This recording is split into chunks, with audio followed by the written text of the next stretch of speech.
ကဲအားလုံးပဲမင်္ဂလာပါဒီကနေ့တော့နေပညာလေးလာနေတဲ့ကျောင်းသားတွေကြားမှာအရန်ကိုရေပန်းစားနေတဲ့ GitHub Student Developer Pack အကြောင်းကိုအသေးစိတ်ဖောက်တည်ချပြသွားမှာပါ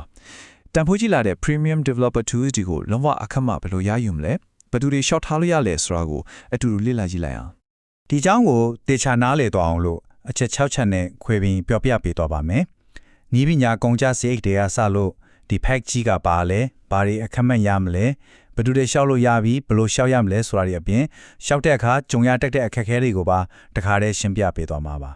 ကဲပထမဆုံးအနေနဲ့နီးမြပိုင်းဆိုင်ရာကုန်ကြစိတ်တွေနဲ့ချောင်းသားတွေအတွက်ဘာတွေတတ်တာဟွင့်ရှိလဲဆိုတာကနေစလိုက်ရအောင်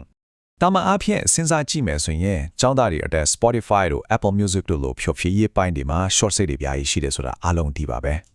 ဒါပေမဲ့တကယ်လက်တွေ့မှာလိုအပ်မဲ့ professional software တွေဥပမာ cloud server ငှားတာတို့ကိုယ်ပိုင် domain ဝယ်တာတို့အစင်းမြင့် IDE တွေဝယ်တုံးတာတို့ဆိုရင်တကယ်ကိုစီးချီပါတယ်ဒီလိုကုန်ကြစရိတ်တွေကလက်တွေ့ project fund တီးချင်နေတဲ့ကျောင်းသားတွေအတွက်တော့တကယ်ကိုအဟံတားကြီးတစ်ခုဖြစ်နေတာပေါ့ ဒါဆိုရင်ဒီပြောတနာတို့ဘယ်လိုချော်လွှားမလဲဒီနေရာမှာစောစောကပြောခဲ့တဲ့ student pack ဆိုတာကြီးဝင်လာပါပြီဒါကဘာကြီးလဲပေါ့ အလွယ်ဆုံးမြင်သာအောင်ပြောရရင်တော့ဒါဟာ digital ခိယာ data ကြီးတစ်ခုလို့ဆိုနိုင်ပါတယ်ကိုကကြောင်းသားထီကြောင်းအတီးဖီချက်လေးတာရထားမယ်ဆိုရင် professional tools တွေ software လေးနဲ့အဆင့်မြင့်သင်ကြားရေး platform တွေကိုတနေ့တည်းအခက်မှသုံးခွင့်ရတော့မှာပါ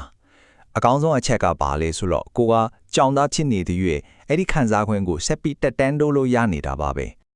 Okay ဒါဆိုရင်ဒီနေ့ဘလို့ Premium Developer Tools တွေကိုမခမရနိုင်မလဲဆိုတာစကြည့်အောင်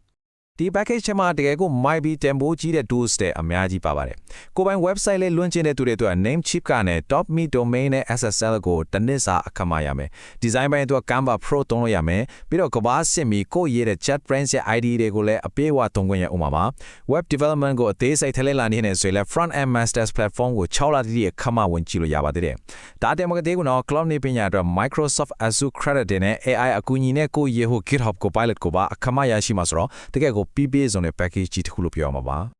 software တွေအပြင်နောက်ထပ်သဘောကျစရာကောင်းတဲ့အဖို့ခံစားခွင့်လေးတစ်ခုရှိပါသေးတယ်ကိုယ့်ရဲ့ GitHub profile လေးပေါ်မှာ pro ဆိုတဲ့ badge လေးပေါ်နေမှာပါဘာပဲပြောပြောကိုယ့် profile ကိုတခြားသူတွေနဲ့မတူပဲပိုပြီး professional ကြထင်ရှားနေစေတာပေါ့ ဒီလောက်မိုက်တဲ့အခွင့်အရေးကြီးကိုဘယ်သူတွေလျှောက်ထားခွင့်ရှိလဲဆိုတာစက်ပြီးလေ့လာကြည့်ကြရအောင် 6ထားဖို့အတွက်အခြေခံသတ်မှတ်ချက်၄ချက်ပဲရှိပါတယ်ပထမတစ်ခုကအထက်တန်းကျောင်းတက္ကသိုလ် college ဒါမှမဟုတ် diploma ပေးတဲ့တင်တန်းတစ်ခုခုမှာတက်ရောက်နေသူဖြစ်ရပါမယ်ဒုတိယအချက်အနေနဲ့တက်ဆိုင်ရာအကြောင်းကထုတ်ပေးထားတဲ့ .edu နဲ့စုံတဲ့ email ရှိရပါမယ်တကယ်လို့ email မရှိရင်လည်းစိတ်မပူပါနဲ့တရားဝင်ကြောင်းထားဖြစ်ကြောင်းအထောက်အထားစာရွက်စာတမ်းတွေပြနိုင်ရင်ရပါတယ်တတိယချက်ကတော့ကိုယ်ပိုင် GitHub account ဖွင့်တာဖို့လိုပြီးနောက်ဆုံးတစ်ခုက